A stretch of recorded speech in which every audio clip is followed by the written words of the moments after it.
ఎక్కువ folic acid ఉన్న vegetable గోరుచిక్కుడే. మనకు ఒక రోజుకి 400 మైక్రోగ్రామ్స్ ఫోలిక్ యాసిడ్ కావాలి.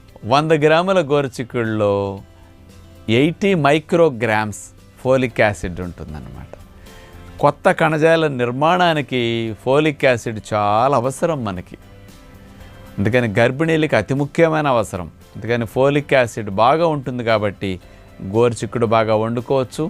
చాలామంది అసలు గోరుచిక్కుడు కొనుక్కోరు, ఎక్కువ వండుకోరండి. అసలు వెజిటబుల్స్ అన్నిట్లోకెళ్ళా ఎక్కువ ఐరన్ ఉన్న వెజిటబుల్ గోరుచిక్కుడే. 3 మిల్లీగ్రాములు ఐరన్ ఉంటుందన్నమాట. అట్లాగే అన్నిటికంటే తక్కువ క్యాలరీస్ కూడా ఉంటాయండి. 100 గ్రాముల గోరుచిక్కుడులో 16 క్యాలరీలు మాత్రమే ఎనర్జీ ఉంటుంది, తక్కువ క్యాలరీస్. అందుకని ఇంత గోరుచిక్కుడు ఫ్రై తిన్నా మీకు క్యాలరీస్ రావు, కాబట్టి షుగర్ పెరగదు, బరువు పెరగదు. మంచిగా కూర కడుపు నిండా తిన్నట్లు.